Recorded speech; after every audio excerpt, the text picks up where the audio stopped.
Bom, amados, o texto sugerido para o tema deste ano está em Mateus 28, 19. Nós vamos ler Mateus 28, 19. Vou fazer um breve comentário e depois nós vamos entrar em João, capítulo 6. Mas vamos primeiro ler, vamos ler na tradução que está ali na mídia, na tela, porque aí a gente pode ler todo mundo junto. Eu vou ler em voz alta, os irmãos ler de forma silenciosa. Vai dizer assim: portanto, ide com que todos os povos da terra se tornem discípulos, batizando-os em nome do Pai e do Filho e do Espírito Santo. Quem está aí na mídia, deixa esse texto aí, depois nós vamos para João capítulo 6.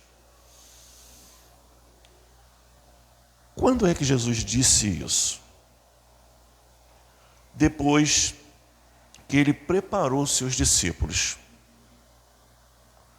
Ele já estava próximo de ascender aos céus e ele vai dar uma ordem. Esse ide, ele é imperativo. Ele vai dizer aos seus discípulos: vá, vocês passaram por uma escola, onde eu sou o mestre de vocês, mas eu não estarei com vocês. O fato de eu não estar com vocês não quer dizer que tudo aquilo que eu ensinei a vocês vai voltar comigo para os céus. Vai permanecer aqui na terra. E são vocês que vão dar continuidade a isso. Por isso, mais para frente, lá no versículo 20, ele vai dizer assim, no finalzinho: pois estarei convosco até a consumação dos séculos, até o fim dos tempos. Aonde houver alguém, onde houver um discípulo meu, pregando o evangelho que eu ensinei, eu estarei com ele. E antes dele ir, ele também disse: olha, eu vou para o Pai, mas eu vos enviarei o Consolador, que vos fará lembrar de todas as coisas que eu vos ensinei. Então, o que nós precisamos entender já nesse texto, que foi separado para o tema do ano, é que nós precisamos passar para frente aquilo que nós aprendemos. Só nos tornaremos um discípulo útil, porque não basta eu acumular conhecimento, pastor Elaine, e isso ficar só para mim, Eu preciso transmitir isso, eu preciso passar isso para frente. E é isso que Jesus está dizendo com eles ali, para eles ali. Eles passaram com Jesus 3 anos e meio. E uma coisa interessante, que para que vocês possam entender essa palavra do Senhor Jesus, no tempo de Jesus, e como nos dias de hoje, mas vamos falar no tempo de Jesus, havia algumas escolas rabínicas. Entre elas, a mais conhecida e que a Bíblia faz citação é de Gamaliel, onde Saulo de Tarso aprendeu aos pés de Gamaliel. E como é que acontecia isso? Como havia alguns rabinos, alguns mestres, as pessoas escolhiam. E quem tinha condição também, Porque não era 0800. Então, as pessoas escolhiam os seus rabinos para aprender aos pés deles. E haviam inúmeros rabinos. Com Jesus foi diferente. Ninguém conhecia Jesus ainda. Ninguém conhecia os ensinamentos de Jesus ainda.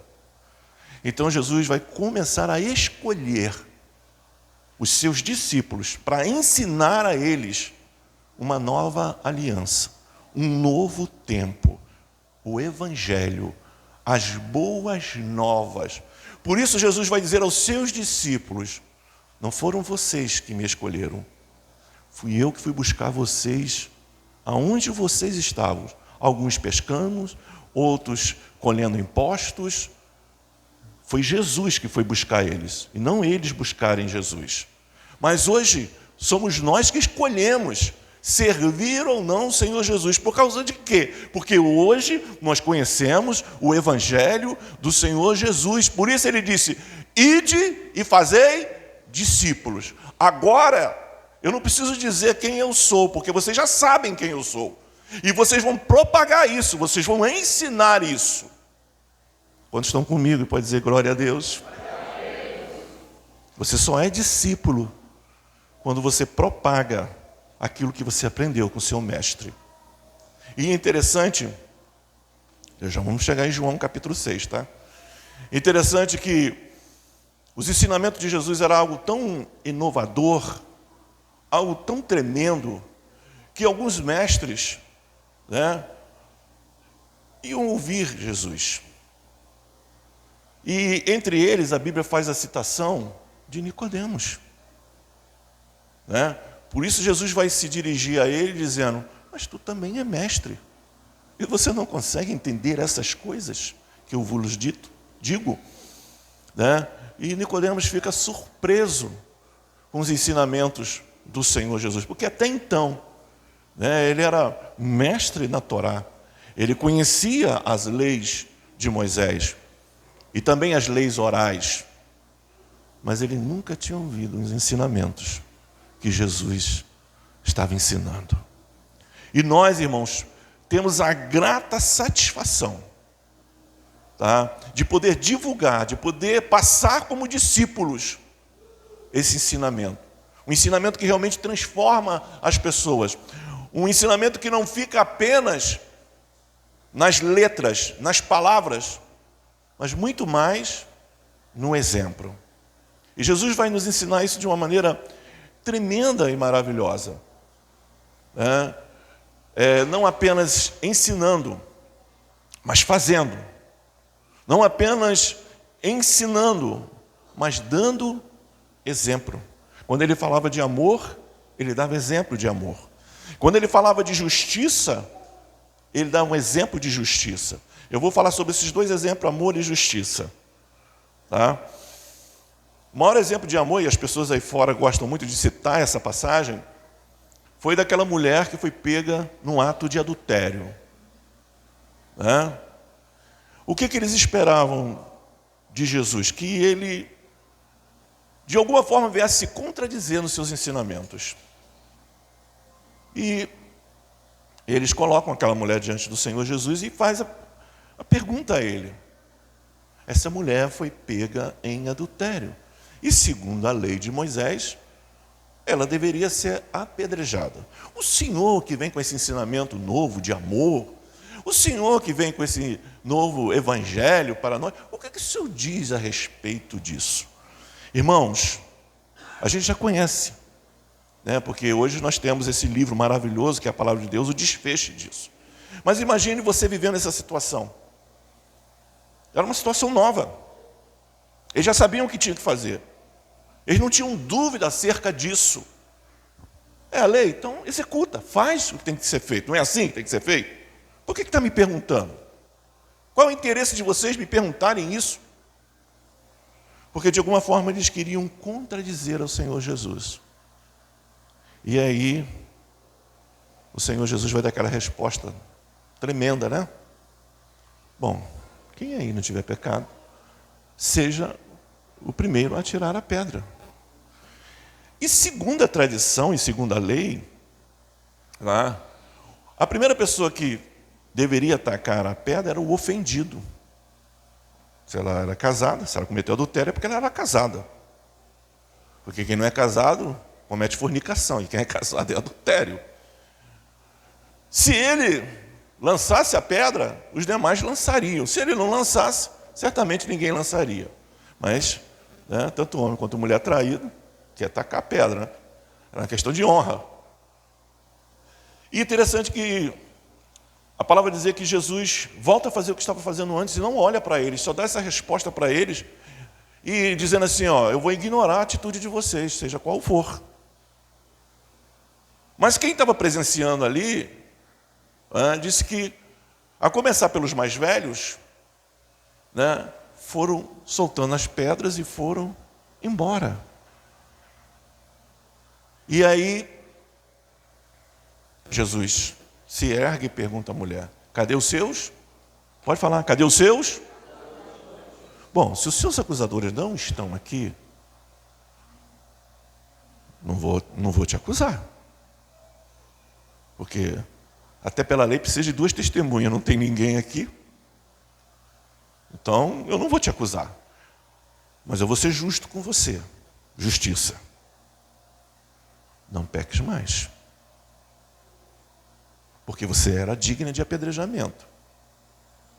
Mas o amor do Pai te alcançou hoje. Não está escrito isso, irmãos. Mas eu estou mostrando o amor e a justiça. Não peques mais. Por que Jesus vai dizer isso? Dá essa advertência a ela. Porque certamente, né, ela nem sempre ia encontrar no caminho dela quem? Jesus. E esse, irmãos, é um dos inúmeros ensinamentos de Jesus. Foram 3 anos e meio eles caminhando com Jesus. Jesus ensinando a eles, né, acerca do reino, acerca do evangelho.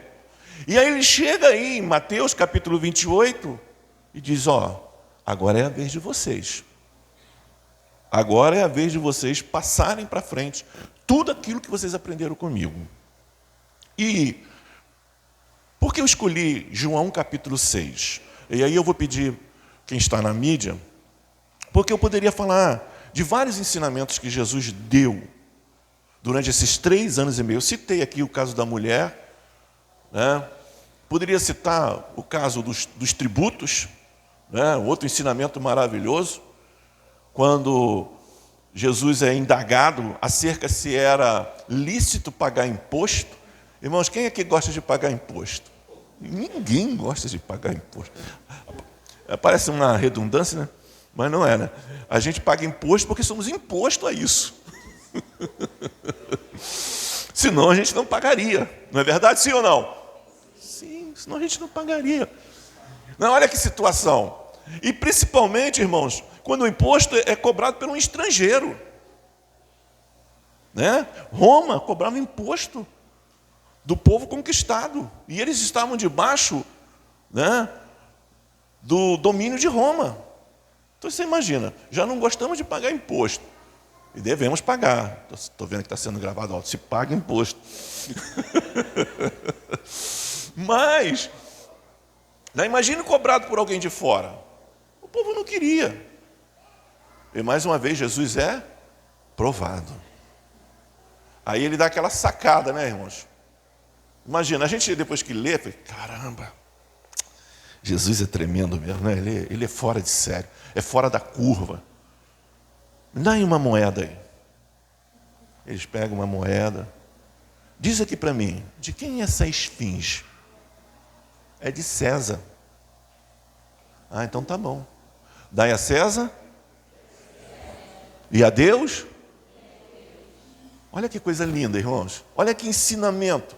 Como é que saiu aqueles fariseus, né? Entenda, irmão, nem todo fariseu era hipócrita, tá? Mas tinha os hipócritas. Como existem mestres hoje, né, que são hipócritas. Mas nem todos são hipócritas. E nem todos os fariseus eram hipócritas. Mas aqueles que estavam ali querendo provar Jesus, eles eram. Eu imagino, né, com que cara eles saíram dali. Envergonhados. Dá a César o que é de César. Mas não deixe de dar a Deus o que é de Deus. Olha que ensinamento. Olha que coisa maravilhosa. E por que eu escolhi João capítulo 6? Porque eu quero falar aqui sobre a multidão e os discípulos, em poucas palavras. E trazer você a uma reflexão nessa manhã e sair daqui pensando sobre isso. Mateus capítulo 28 já nos dá, né, essa linha de pensamento que eu devo reproduzir, eu devo dar continuidade ao ensinamento que eu recebo. Tá?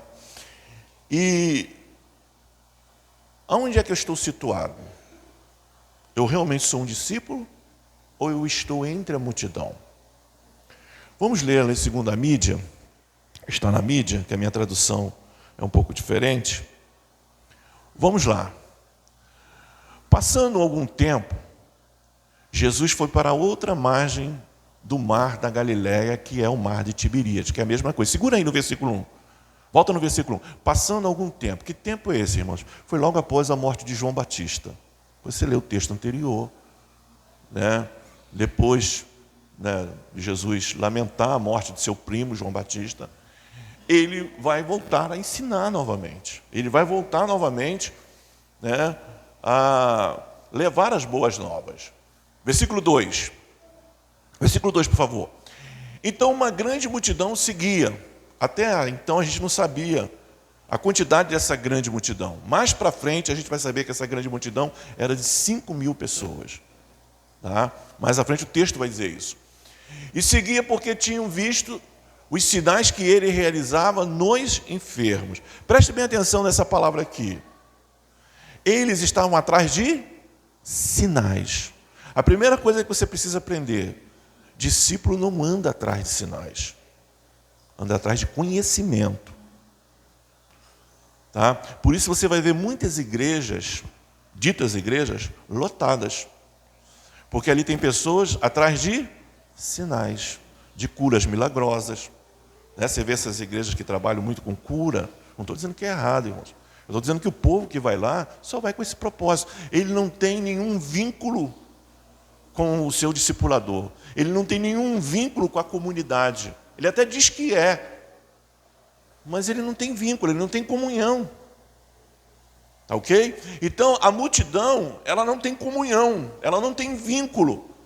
Ela vai lá e alcança a bênção, o milagre que ela deseja, e pronto. Ela corta aquele vínculo, ela corta aquela comunhão. Agora o discípulo não. O discípulo, ele também recebe o milagre, ele também recebe a bênção, mas ele mantém um vínculo, ele mantém a comunhão. Amém? Quantos estão comigo que podem entender isso? Pode dizer glória a Deus? Então vamos lá. Versículo 3. E Jesus subiu ao monte e sentou-se ali com quem? Os seus discípulos. Versículo 4. Ora, a Páscoa era uma festa dos judeus e ela estava próxima. Tá? Vamos continuar aí. Jesus ergueu os olhos e, vendo uma grande multidão que vinha em sua direção, disse a Filipe: onde compraremos pães para lhes dar a comer? Vou parar aí, depois a gente vai mais para frente. A gente conhece também muito bem essa passagem. Tá? A palavra do Senhor vai dizer que Jesus começa a pregar, começa a entardecer, tá? E ele percebe que aquela hora o povo já estava com fome. E ele queria realizar ali um dos seus sinais. Em algumas traduções, essa passagem está nos 4 evangelhos, vai dizer que Jesus já sabia o que ia fazer. Mas ele estava testando quem? Os seus discípulos. Jesus já sabia o que ia fazer. Mas ele estava testando os seus discípulos. E aí começa o diálogo entre os seus discípulos, entre eles Filipe. Filipe, onde é que a gente vai comprar aí? Onde tem uma padaria aberta aí, né, que possa servir 5.000 pessoas? Nem hoje você consegue fazer isso. Né? Para você comprar para 5.000 pessoas, você tem que avisar com bastante antecedência. Nós fizemos lá recentemente um evento lá, compramos 120 pães, tivemos que avisar antes, porque para poder entregar, porque eles têm a encomenda deles do dia a dia normal, e 120 seria excedente, tem que avisar, eles não iam fazer 120 pães a mais. Um exemplo. E uma coisa de, assim, a gente lendo o texto, né, pastor Alexandre, eu falei, gente, é coisa de louco, né?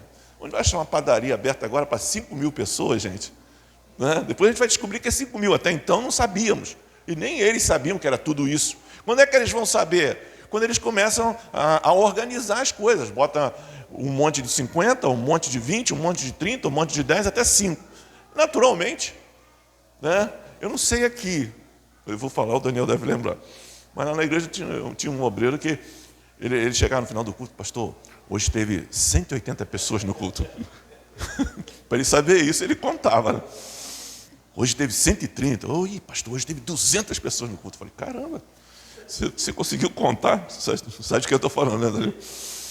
Então ele chegava no final do culto e me dizia quantas pessoas foram, tanto pela manhã como à noite. Muito interessante isso. Então essa quantia chegou para Jesus, que eram 5.000 pessoas. Né? Quem de nós não ficaria assustado, irmãos? E aí vocês conhecem o diálogo. Eu falei assim, Senhor, o que a gente tem aqui é 200 denários, não dá para nada. E só olha para a multidão aí. deve ter aí umas 200, umas 2.000, 3.000 cabeças. Mas aí foi ver que tinha mais. Eram 5.000. Mas não tem nada, vê com eles aí. Vê quem tem alguma coisa.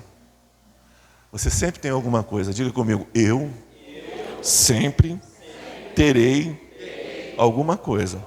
Nunca diga que você não tem nada para Deus. Deus, eu não tenho nada para te oferecer. Deus sabe que você tem. Lembra da passagem da viúva de Serepta? O que você tem? Ela tem um bolo, um pouco de azeite, um pouco de farinha. Então basta. Com isso aí, a prosperidade vai chegar na tua casa. Só que tem o seguinte, faz primeiro para mim. Ela tinha dito o quê? Esse é o último, vou fazer, eu e meu filho, a gente vai acabar de comer isso e não tem mais nada para comer e a gente vai morrer. Ah, mas é isso que você tem? Então faz. Né? Já viu, né, irmãos? Que profeta de barriga cheia, ele profetiza forte. Convida seu pastor, leva ele na sua casa, faz um banquete para ele lá e depois agora o senhor não sai daqui sem profetizar na minha casa. Profetiza aí na minha casa. Aí não estou indo embora. Não. Você acha que eu fiz esse banquete e ele vai sair de graça? Levanta tua mão aí e abençoa a minha casa. Vamos aplaudir o Senhor Jesus? Bem forte, porque ele merece.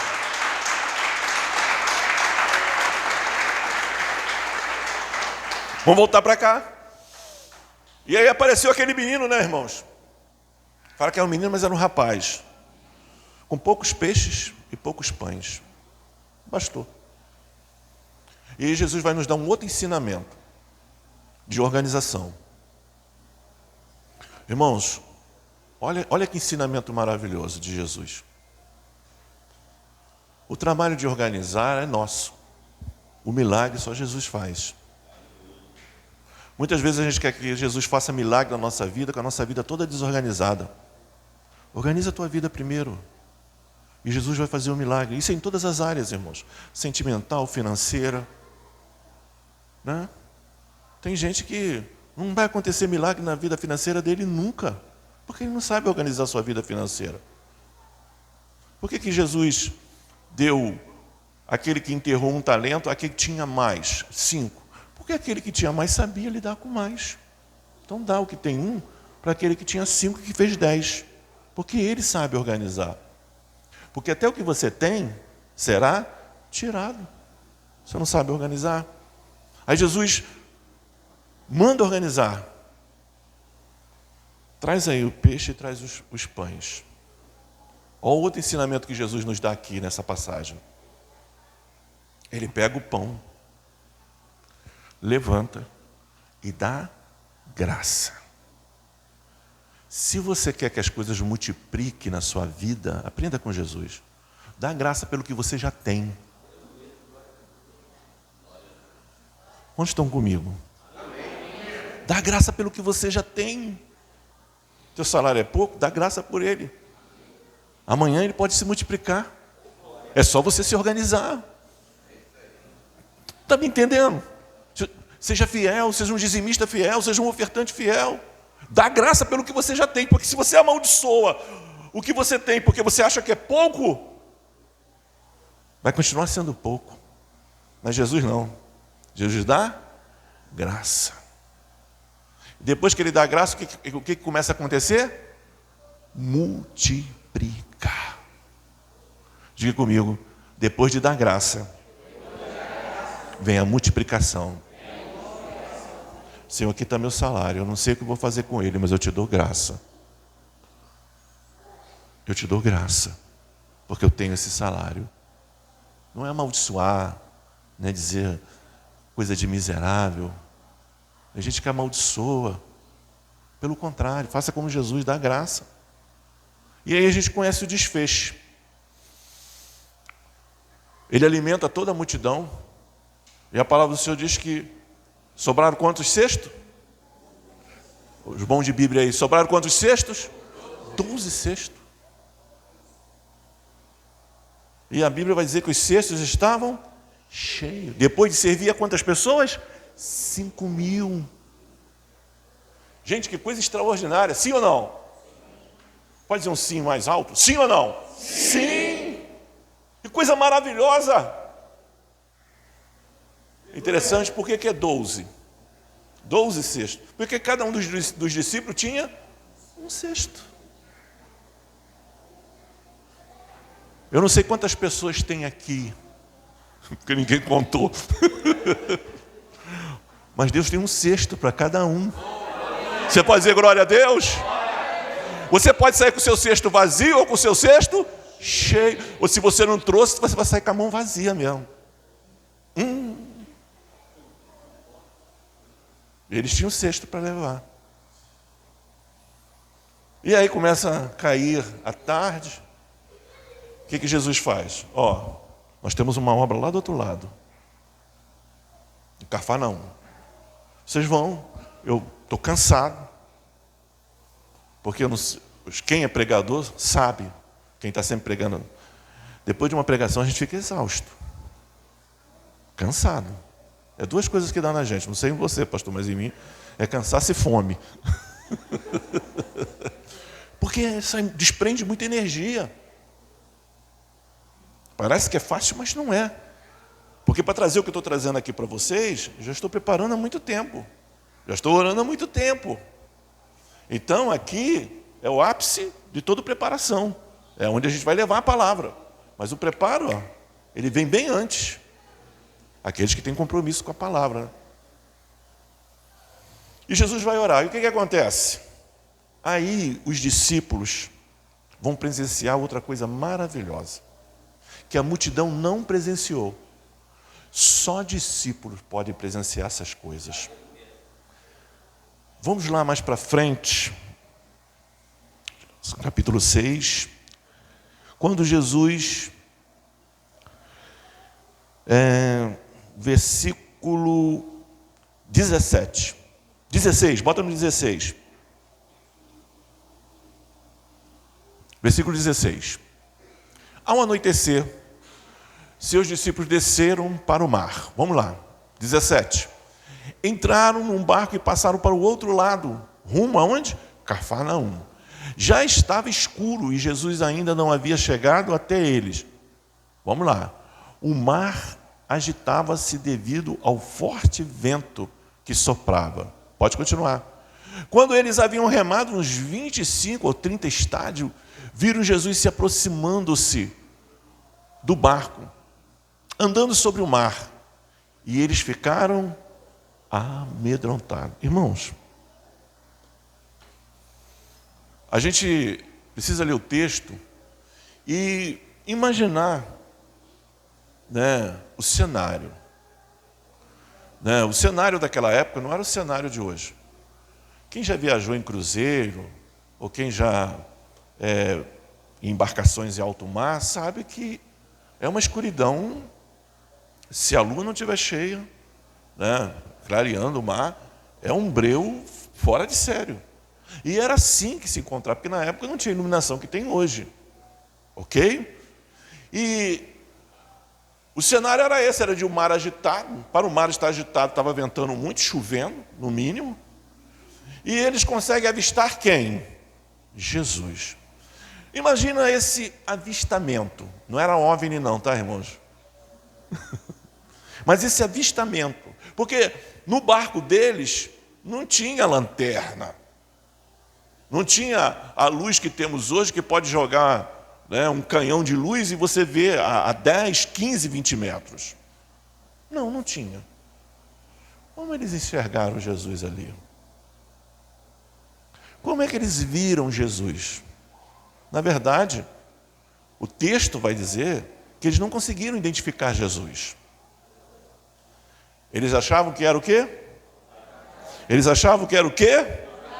Começa a imaginar como é que você, tempo de criança, a gente tinha muito medo disso, e adulto também tem. Pensa que é coisa só de criança. Eles vendo aquilo e vindo em direção deles. Eu imagino, Jesus ali transfigurado. A Bíblia não está dizendo isso. Vai dizer isso no Monte da Transfiguração. Mas eles olhando, porque, irmãos, é desafiar a lei da física. Não tem como se andar sobre as águas com esse corpo que nós temos. A Bíblia não diz, mas para pensar um pouco. E aí eu não quero viajar, não. Eu só quero imaginar. A Bíblia me dá também esse direito. Não de cometer heresias, mas de você pensar. Como eles enxergaram Jesus? Não é verdade? Aí eles começaram a gritar, é um fantasma. E só tinha o quê? Homem. Só tinha homem dentro da embarcação. Eram 12 homens dentro da embarcação. E todos eles estavam com o quê? Com medo. Foi assim que o texto começou ali. Com medo. Eu também, se eu estivesse ali dentro, também estaria com medo. Até que se levanta um discípulo, chamado Pedro. E a gente conhece a história, né? Jesus diz, sou eu. Aí Pedro vai dizer assim, pô, se é o mestre mesmo, conhecendo o mestre, agora quem vai desafiar ele sou eu. Se és tu mesmo, manda eu ter contigo. Vem. Irmãos, qual seria o primeiro pensamento nosso? Que Pedro pularia na água e iria o quê? Nadando. Para pensar. Se você estava na embarcação, aí Jesus te chama, você ia botar o pé na água e começar a andar? Eu nunca tinha feito isso, irmão. O que eu ia fazer? A Bíblia não diz, mas eu imagino que ele ia fazer isso. A Bíblia não diz isso, tá, irmãos? Quero deixar isso bem claro. Vem andando. Porque a Bíblia vai dizer que ele põe o pé sobre as águas. Quem está dentro do barco não bota pé no pé nas águas, ele pula na água. E ele vai colocar o pé sobre as águas. Vem andando. Irmãos, a diferença está aí entre ser discípulo e estar no meio da multidão. Discípulos vão viver milagre que outras pessoas não vão viver. Discípulos vão ter experiências que outras pessoas não vão ter. Você pode andar entre a multidão e ver milagres, mas vai ter experiências que você, como discípulo, vai viver e que nenhuma outra pessoa que não for discípulo vai viver. Foi extraordinário, irmãos, o partir do pão. Foi extraordinário a multiplicação dos peixes. Foi. Mas eu imagino que dentro do barco eles ainda estavam comentando sobre aquilo.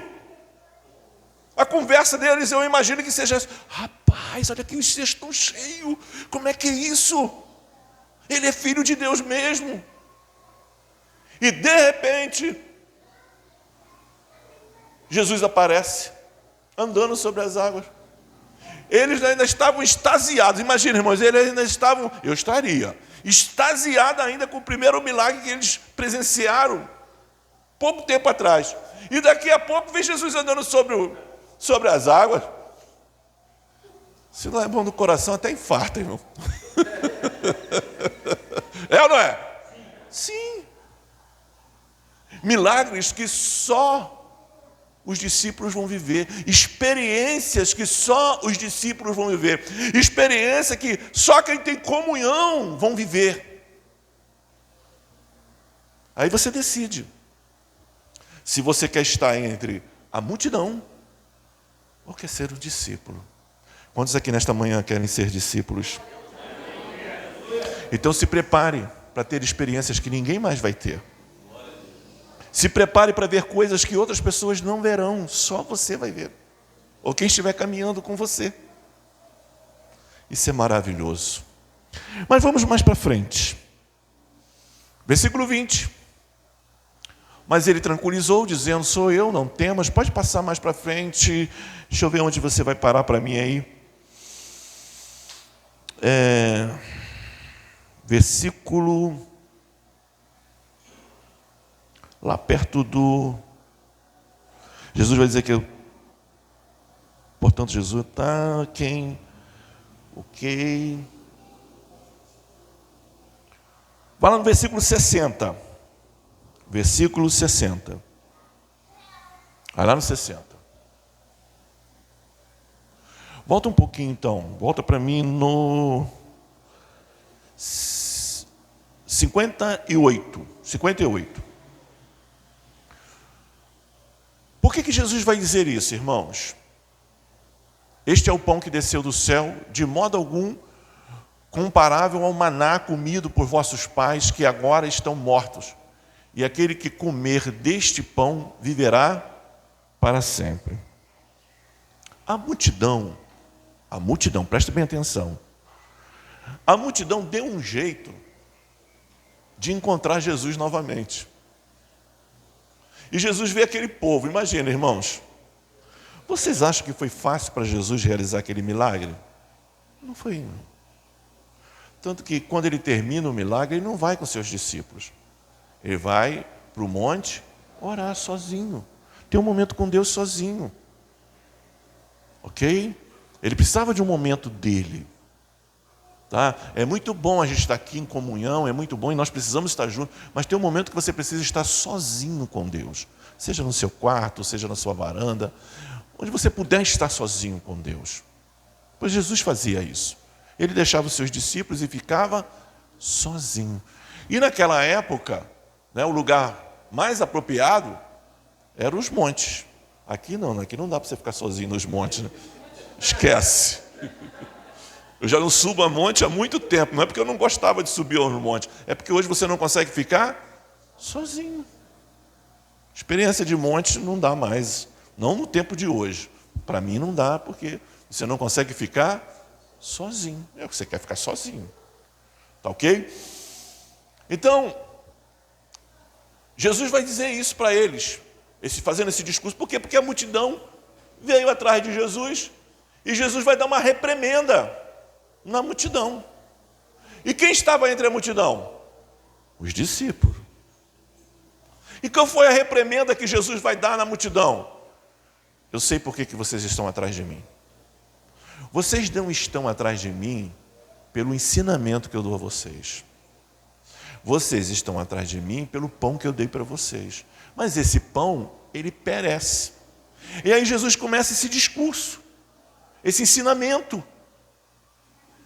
E eles não suportam isso. Vamos ler mais à frente. Versículo 59. Essas verdades disse Jesus enquanto ensinava na sinagoga em Cafarnaum. Vamos lá, pode passar. Portanto, muitos dos seus discípulos, ao ouvirem isso, disseram: dura é essa declaração. Quem poderá compreendê-la? Mais à frente. Quando Jesus percebeu em seu íntimo que seus discípulos estavam murmurando por causa das suas palavras, inquiriu-os: isso vos escandaliza? Vai lá. O que acontecerá quando vires o Filho do Homem ascender para o lugar onde estava antes? Jesus já avisando a eles. Pode continuar. É o Espírito que quem dá a vida, a carne, nada aproveita. As palavras que eu vos tenho dito são Espírito e são vidas. Jesus está dizendo para ele: não me segue por causa daquilo que eu posso oferecer a vocês para bens materiais, mas sim pelas minhas palavras. Se você quer ser um discípulo meu, você precisa conhecer as minhas palavras, pois elas é que vai produzir vidas em vocês. 64, por favor.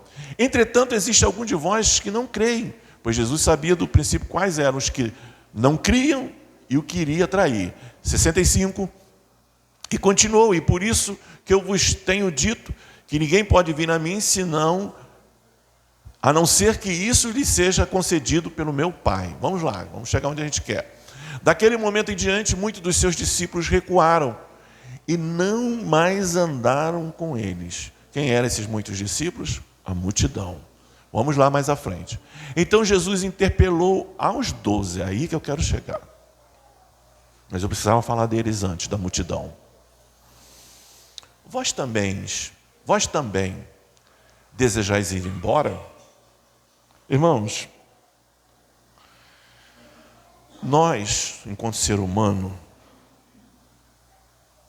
quem de nós, irmãos, não ficaria feliz, né, Vamos supor que, assim como lá na IBCQ, como aqui, né, se o pastor Alexandre já tivesse conseguido ampliar mais o templo, coubesse aqui 1.000, 2.000 pessoas, qual o pastor que não se alegraria com isso?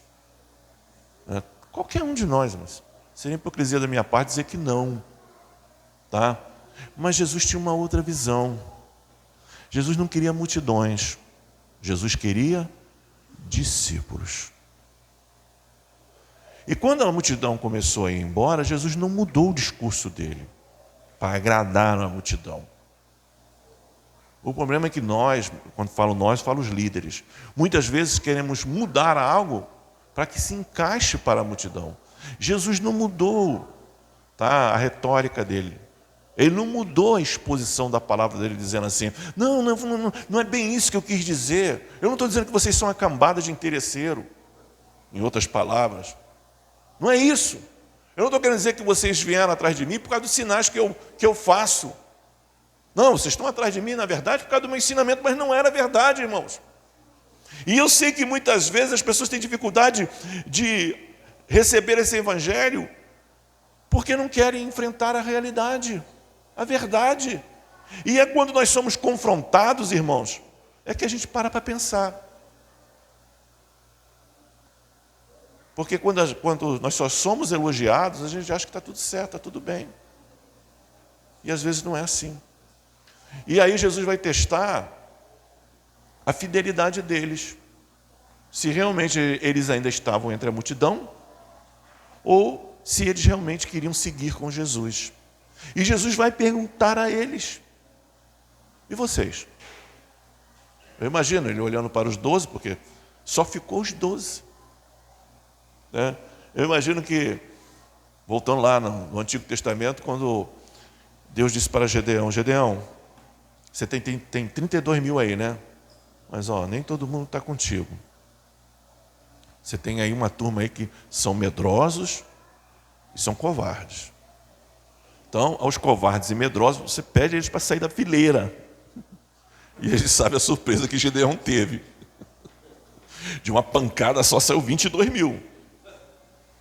Aí Deus já achava muito, né, Gedeão? Meu Deus, agora como é que eu vou? O que Deus vai querer agora? Vamos dar uma outra peneirada, fazer igual os irmãos. Né? Vamos dar uma outra peneirada aí. Porque ainda tem muita gente aí que não vai estar com você. Quando a coisa roer, quando a corda esticar, eles, vamos fazer igual a multidão. Vão embora. Irmãos, é melhor você ter 300 fiéis a você do que 32 mil. Que você não pode contar com eles. É melhor contar com 300. É melhor contar com 12. A multidão foi embora, irmãos. É assim mesmo.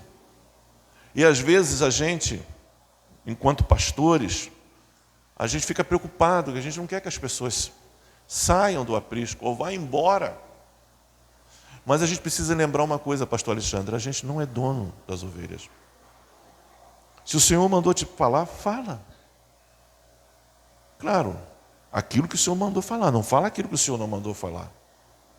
Porque Deus, Ele tem compromisso com a sua palavra. Se aquilo que eu falo é da palavra, Deus tem compromisso com ela. Agora, aquilo que eu falo de mim, Deus não tem obrigação de ter compromisso com aquilo que eu falo, o que eu penso. Agora, a palavra dele, eu não tenho dúvida acerca disso. Ele tem compromisso. Muito que bem. E aí, imagina você no meio da multidão, você fica entre os 12 e Jesus disse para você assim, e aí, vocês? O que vocês vão fazer da vida de vocês? Vocês vão com eles também? Querem me deixar? Querem ir embora? Agora é o momento. Até porque fui eu que chamei vocês. Mas vocês não são obrigados a ficar comigo. Não está escrito isso, tá, irmãos? Mas vamos contextualizar. E aí? E aí vamos para o versículo 68. Mas Simão Pedro, quem? Pedro. Eita! Homem ousado, homem corajoso, tinha seus defeitos, mas ele foi o primeiro a colocar o pé na água. Podia ser qualquer outro discípulo, podia ter sido João, podia ter sido Tiago, né? Até porque eles tiveram uma experiência tremenda no Monte da Transfiguração. Só discípulo vive essas coisas, tá, irmãos? Ninguém mais viu o que eles viram. E só os 3, tá? E Jesus ainda fez o seguinte com eles: ó, enquanto eu não partir, vocês não falam o que vocês viram aqui. Imagina a cena. Eles descendo do monte, maravilhados, cheios do poder de Deus, e não podendo falar para eles. E aí, o que você viu lá em cima, Pedro? Não posso falar. Jesus disse que não era para eu contar agora, mas vai chegar o tempo de eu contar. Eu imagino que eles ficaram no pé de Pedro, de Tiago e de João, até Jesus subir. E agora Jesus subiu. Conta para a gente o que vocês viram lá no Monte da Transfiguração. Aí sim. Olha, rapaz, nós vimos Moisés e Elias. Que isso? E foi ele que apresentou a gente. Porque esse aqui é Moisés e esse aqui é Elias. O que eu disse aqui? Que discípulos viverão coisas que ninguém mais viverá. Terão experiências que ninguém mais terá. Já estou caminhando para o final, fico empolgado, nem sei a hora que termina o culto aqui, mas vamos lá. Já estou terminando, tá, pastor? Aí vem Pedro, irmãos, eu que estava lá no Monte da Transfiguração, aquele que andou sobre as águas, e diz assim, olha que está ali: Senhor, para quem iremos nós? Tu tens a palavra de vida eterna.